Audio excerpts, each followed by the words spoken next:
Atacante de apenas 19 anos e um futuro muito promissor. Quando se fala de João Marcelo, a torcida bugrina pensa em gols. É dessa forma que ele se apresentou para os bugrinos.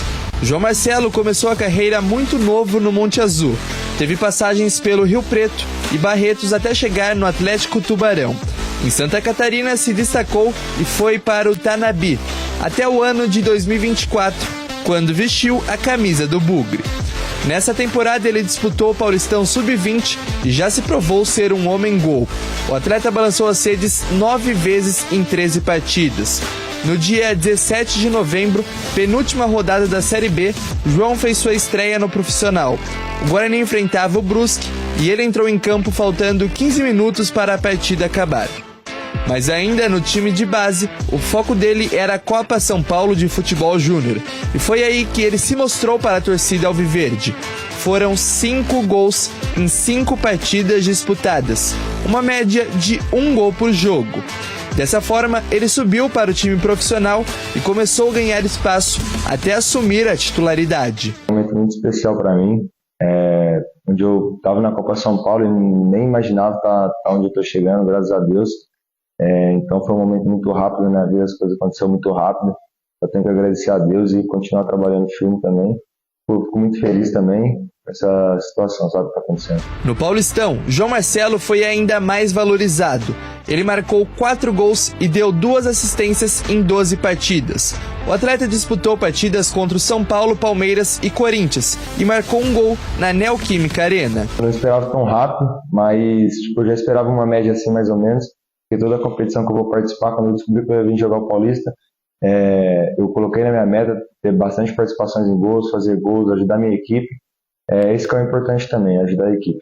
Boas atuações que despertaram olhares de outros clubes, entre eles grandes equipes. O contrato do jogador vai até janeiro do próximo ano e dessa forma, João pode assinar um pré-contrato no meio de 2025. A diretoria busca uma renovação com o atleta e a comissão técnica de Maurício Souza quer contar com ele. Claro que a gente quer contar com ele na Série C, mas isso é um problema da diretoria. A gente vai ver o que é possível fazer. Pelo que eu saiba até hoje, não tem nada para o João, ele segue com a gente. Mas como eu falei, é um garoto, 19 anos ainda, muita valência física, tem faro de gol, tem presença, tem pressão ao portador, mas a gente vai gradativamente ensinando algumas coisas para ele, passando algumas coisas para ele que ele também precisa evoluir, e o mais importante é que ele quer isso. O elenco bugrino volta a treinar após o Carnaval visando a Série C do Campeonato Brasileiro. O Guarani vai estrear dentro de casa contra o Maringá no dia 12 de abril. Até lá, o Alviverde terá uma intertemporada de mais de um mês com o João Marcelo. Temos um momento para trabalhar aí, o professor aplicar o trabalho dele melhor. Ele estava, querendo ou não, estava sem tempo ali, um jogo atrás do outro, que é o Paulista. Mas agora com a Série C, com esse espaço de um mês aí, dá para trabalhar bastante. E esperar o nosso time com força, um time com vontade, um time com determinação, um time ofensivo, que é o Guarani. Bem, vamos falar do João Marcelo, né? A matéria está focada em cima do jogador, que ainda não renovou o contrato. Mas está tudo alinhavado para que ele possa renovar. O Guarani tem 88% dos direitos econômicos. E o Tanabi tem 12%. João Marcelo tem mercado. Ele chamou atenção, marcou 4 gols no Campeonato Paulista, já tinha feito 5 na Copinha. Mas gostaria de ouvi-los. Talvez ele não saia agora e saia na janela, a chamada janela de inverno. Porque a janela fecha hoje, é a janela de verão. Aí terá uma janela de exceção, que é uma janela para jogadores que disputaram o estadual. Abre no dia 10 de março e fecha no dia 11 de abril. O campeonato começa no final de semana do dia 12. 12 é um sábado e o jogo do Guarani está marcado para domingo, dia 13, a princípio, né? Essa tabela pode ser desmembrada. Mas tabela básica marca o jogo diante do Maringá em casa. E aí, depois, no meio do ano, tem a janela de inverno. Será que o João Marcelo permanece agora vai disputar algumas rodadas importantes e sai na janela de inverno, ou ele permanece até no final do ano? O que vocês acham? Essa coisa de... primeiro que eu não sei se o Guarani vai ter força para aumentar o preço da multa. E para fazer isso, o Guarani tem que dar um outro salário para ele, reajustar o salário dele, né? E de maneira significativa. Esse é o primeiro ponto. Precisa ver se o jogador tem interesse disso, né? Em que proporção tem interesse e quais são os valores efetivamente pedidos. Agora, se acontecer isso e o clube valorizar o atleta, tem que ficar o campeonato inteiro. Poxa, no momento do baile, quando for a segunda fase, o jogador está saindo por causa da janela. Espera um pouquinho. Perfeitamente. Então vou fazer o seguinte: quem contrata em agosto, Batista, contrata em novembro. Tá? Porque ele é um garoto. Então o Guarani tem que fazer um esforço, se for possível, para ficar com o atleta a Série C toda. Eu penso assim. E você, Tigrão? Eu queria fazer antes de responder, eu queria fazer uma pergunta. Qual será o maior interesse? Porque o futebol é um negócio como qualquer outro. Bem me falar de mercenarismo, que só se pensa em dinheiro. Sem dinheiro ninguém toca futebol, minha gente. O oficial de justiça está aí toda hora. O Guarani tem uma recuperação judicial na cangota dele. E a coisa aí, se for botar a parte tributária, tá 1 milhãozinho por mês. Não é fácil. Não é fácil. E esse é um compromisso que você tem que cumprir. Não tem como não cumprir, porque as implicações são muito sérias. Então eu pergunto, essa é a pergunta. A preocupação, aí quando eu perguntar, você vai responder, e aí a minha resposta estará pronta. Você vai responder por mim. A preocupação maior do Guarani é a qualidade técnica do jogador e a contribuição que ele pode dar tecnicamente, pelo menos até o final da Série C, ou é uma preocupação de não ficar com a mão abanando, deixar o jogador sair de graça e fazer uma negociação mais rápido possível, aumentando significativamente o valor da multa para ter um ressarcimento financeiro em cima desses 85%. 88, 3 a mais, que são do Guarani, dos quais o Guarani é o proprietário.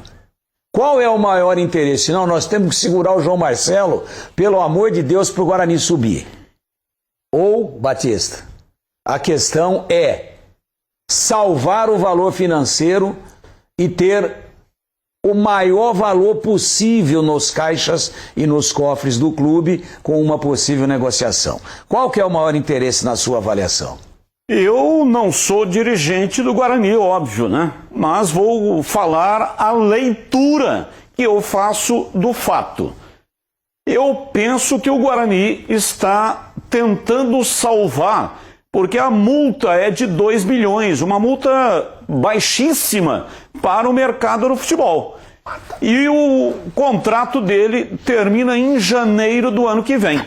No meio do ano já terá a condição de fazer um pré-contrato e o Guarani ficará chupando o dedo. Isso. O jogador, se não quiser renovar o contrato, simplesmente ele deixa o barco correr e o Guarani vai usar o jogador durante o período de contrato. Mas depois perde. Me parece que não é essa a intenção do jogador. Ele tem uma gratidão pelo Guarani e topa renovar o contrato. Agora, como você falou, né? É um negócio. As pessoas que cuidam dos direitos do jogador estão tentando fazer o melhor para a carreira dele. Tudo bem que o Guarani não pode perder e acho que realmente é isso que os homens que cuidam da carreira do jogador estão pensando. O Guarani deu guarida, colocou na vitrine. Ok, é justo que ele renove o contrato. Claro. Mas o que diz a lei? Para renovar o contrato tem que aumentar o salário. O João Marcelo ganha R$3.000 por mês. O salário dele é ajuda de custo. Ajuda de custo da base. Então, quanto é que tem que aumentar o salário para colocar, por exemplo, uma multa de R$10 milhões? Que é uma multa, acho, razoável, né? Clubes médios e pequenos não conseguem colocar uma multa maior do que essa justamente por causa do salário. É um coeficiente do salário. Então tem que aumentar muito, de 3 mil tem que aumentar para 100 mil reais. O Guarani tem condição de pagar? E aí fica uma situação onde terá que negociar. Pode passar uma parte, o Guarani ficando majoritário com 60%, mas passando uma parte para o próprio jogador. Negociação. Tem que fazer uma negociação para poder viabilizar o negócio. Então, trocando em miúdos, como diria o Chico Buarque, o interesse maior é não ficar chupando o dedo. Se como bônus o jogador conseguir disputar a Série C inteira, tanto melhor. Todo mundo quer isso, inclusive nós aqui. Sendo assim, agora eu respondo a tua pergunta depois dessa clara explanação que você colocou no ar. Ou ele sai, se o Guarani renovar e aumentar a multa, ou ele sai agora na janela de exceção, ou sai no meio do ano. Ou ele sai antes do início da Série C com alguém pagando a multa. Eu não acredito e lamento muito isso, gostaria de estar imensamente equivocado, mas eu não acredito que ele vá até o final do contrato vestindo a camisa, o contrato vigente, não aquele que eventualmente possa ser renovado, vestindo a camisa do Guarani.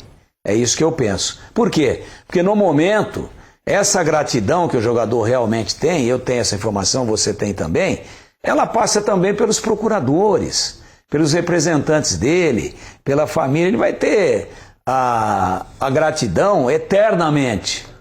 Mas ele tem que pensar nele. E os caras que administram a carreira dele, que tem percentual, que tem remuneração em cima disso, também são gratos ao Guarani. Até o preâmbulo do livro. Depois, isso tudo é poesia. Poesia. E eu espero que o Guarani consiga encontrar um meio termo com muita habilidade. Essa ideia de deixar um percentual a mais para o jogador, ao invés de 12%, sei lá, deixar 40%. 12% é do Tanabi, o jogador não tem nada. Então deixa 12, tem zero. Deixa 12 com o Tanabi. Por exemplo, 28 com o jogador e 60 para o Guarani. Seria uma estratégia inteligente. Agora, dependendo dos valores, né? Você não toma a porrada agora, toma na hora de vender. Você vai falar, puxa vida, ó, 28% poderia estar no meu bolso desse valor aí. Então é muito complicado e o ideal, e também não quero transformar isso aqui em crítica, seria que o Guarani tivesse tomado essa medida antes da Taça São Paulo, né? Porque nós não vimos o jogador, eu não vi. Eu fui ver na Taça São Paulo. O Corinthians, o Palmeiras, o Flamengo, o Real Madrid, né? Todo mundo viu somente na Taça e daí para frente no Campeonato Paulista. Agora, o cara que está vendo ele treinar, fazer gol em competições de menos visibilidade, deviam ter falado, Joãozinho, chega aí. Pô, estamos gostando da sua dedicação, futebol é muito ingrato, vamos dar uma melhoradinha? Ele falaria, nossa, estou grato. Agora, depois que ele meteu 9 gols, tudo com televisão ao vivo, difícil, hein? Aí difícil. Realmente complicou, né? E o Guarani está em vias de acertar aí uma SAF. Esse é outro negócio que também complica um pouco, porque acertando a SAF, todo mundo sabe que vai entrar um aporte de capital. E aí muda de figura, né? A negociação dificulta. Quando você sabe que o cara que você vai negociar tem grana, tem dinheiro, aí a pedida fica diferente. Vamos dar uma olhada aqui nos jogos da Série C do Guarani. Saiu a tabela, olha aí. O Guarani estreia contra o Maringá do Paraná. Estádio Brinco de Ouro. Estádio Brinco de Ouro em Campinas. Portanto, o Guarani estreia em casa. E o derby está marcado, derby 210, para o dia 3 de agosto. 3 de agosto. 3 de agosto. No estádio Moisés Lucarelli. Para um pouquinho. Peraí. De novo, não quero defender os interesses da Ponte nem do Guarani. Mas eu não falo que a CBF faz as coisas. Parece que ela tem prazer em cometer aberrações. Você não está surpreso, não, né? Não, eu não estou surpreso, mas eu não posso perder minha capacidade de me indignar. E nada contra. Agora, o derby é torcida única, meus amigos. A torcida da Ponte teve o privilégio de ver os últimos 2 derbys no estádio Moisés Lucarelli. Um na Série B, no ano passado, o último agora, aí no finalzinho do ano. E o outro agora no Paulista, agora, em janeiro, fevereiro. Gente, não há garantia nenhuma de que nós teremos um outro derby na Série C, fora esse do dia 3 de agosto. Nenhuma. Primeiro, precisa saber se os dois se classificam. Segundo, qual vai ser a classificação no emparceramento para ver se vão cair no mesmo grupo. Aí teríamos mais 2 derbys. Mas não há garantia nenhuma disso. Então por que os caras não estudam um pouquinho? Avaliam, ó, isso aqui é uma cidade de grande rivalidade. Olha, lá é torcida única. Ó, teve campeonato regional agora. Não estou aqui querendo defender nenhum dos 2 clubes, é uma questão de bom senso. Agora a torcida eu defendo. Ô, Tigrão, se a torcida da Ponte já viu os 2 últimos, sem querer te cortar, né? A torcida do Guarani não viu, agora vai o terceiro derby para o Majestoso. Como é que funciona? A Ponte foi rebaixada. Ela entrou no lugar de algum time que subiu. E aí como que a CBF faz? Pega, veja o time que subiu, na vaga dele, jogou contra esse adversário nesse dia, em casa ou fora. Jogou em casa, então vai jogar fora. Porque o Guarani caiu, entrou também no lugar de um outro adversário que estava lá na Série C. Eu não estou falando de você. Esse é o critério da CBF. Esse critério, esse raciocínio é o mais burro que eu vi em 40 anos de carreira. Ah, ele vai entrar no lugar do time que subiu. Mas quem que é o time que subiu? Não é da mesma cidade. Na hora de montar a tabela, é você fazer uma parte... Mas não deixa de ser um critério. Então, mas esse critério... Porque qual seria o critério para atender todo mundo? Não, o critério para atender todo mundo tem que respeitar os torcedores. Aqui em Campinas, existe um espetáculo desportivo que é um dos maiores do Brasil. E acho que se fosse até com torcida dos 2 times, eu não estaria falando isso. Mas, pô, já fez 2 recentemente. Esse critério... Ah, porque ninguém sabe, ó, você não lembra o time. A Ponte está substituindo quem? O Guarani está substituindo quem? Qual foi o posicionamento? Pô, olha o bom senso. Olha o bom senso. A torcida do Guarani está privada de ver o derby, os 2 últimos. E a da Ponte viu os 2 últimos derbys. Poxa, esse que está garantido porque os outros não, muda. Ah, mas Batista, eu tenho certeza que nem viram esse critério que você está falando. Não estou duvidando da sua palavra. Mas é o critério que Mas a incompetência... Coloca no computador. A incompetência é gigantesca, pô. É gigantesca. Então ninguém analisa o interesse de ninguém, ninguém respeita ninguém. Tá? São números. Se fosse o Flamengo, mas futebol não é número, não é ciência exata, e tenho dito e paro por aqui.